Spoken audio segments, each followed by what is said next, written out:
നമസ്കാരം. നിരവധി പേരുടെ ജീവനും സ്വത്തിനും ഭീമമായ നഷ്ടം വരുത്തിക്കൊണ്ടിരിക്കുന്ന റഷ്യ യുക്രൈൻ യുദ്ധകാലത്താണ് പ്രധാനമന്ത്രി നരേന്ദ്രമോദി മോസ്കോയിൽ എത്തുന്നത്. പ്രസിഡന്റ് വ്ളാഡിമിർ പുടിൻ റഷ്യയുടെ പരമോന്നത ബഹുമതിയായ the order of saint Andrew മോദിക്ക് നൽകുകയുണ്ടായി.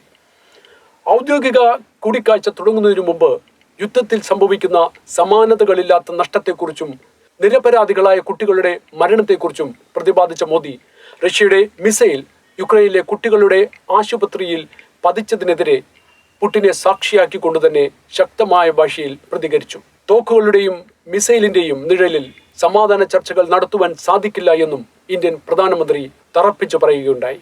മോദിയുടെ പ്രതികരണം ലോക ജനതയുടെ പ്രതികരണമായിട്ടാണ് മാധ്യമങ്ങൾ എഴുതിയത്. കഴിഞ്ഞ ദിവസം മോദിയെ ആലിംഗനം ചെയ്തു സ്വീകരിക്കുന്ന പുടിന്റെ ചിത്രങ്ങൾ സോഷ്യൽ മീഡിയയിൽ വ്യാപകമായി പ്രചരിച്ചിരുന്നു.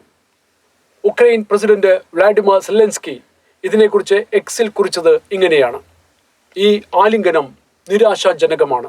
ലോകത്തിലെ ഏറ്റവും വലിയ കുറ്റവാളിയെ, ലോകത്തിലെ തന്നെ ഏറ്റവും വലിയ ജനാധിപത്യ രാഷ്ട്രത്തിന്റെ നേതാവ് ആലിംഗനം ചെയ്തു സ്വീകരിക്കുന്നത് സമാധാന ശ്രമങ്ങൾക്കുള്ള കനത്ത തിരിച്ചടിയാണ്.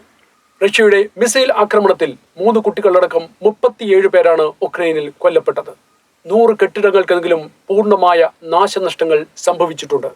മോദി റഷ്യയിൽ കാലുകുത്തിയ അന്നു തന്നെ നടന്ന ഈ സംഭവത്തിനെതിരെ വളരെ ശക്തമായ ഭാഷയിൽ തന്നെയാണ് യുദ്ധത്തിന്റെ കെടുതികളെക്കുറിച്ച് പരാമർശിച്ചുകൊണ്ട് റഷ്യൻ പ്രസിഡന്റിനോട് അദ്ദേഹം സംസാരിച്ചത്. സമാധാന ശ്രമങ്ങളുമായി മുന്നോട്ടു പോകണമെന്ന ആശയം മുന്നോട്ട് വെച്ച മോദി റിപ്പോർട്ടർമാരുടെ മുമ്പിൽ വെച്ച് തന്നെയാണ് മിസൈൽ ആക്രമണത്തെ ശക്തിയായും വൈകാരികമായും വിമർശിച്ചത്.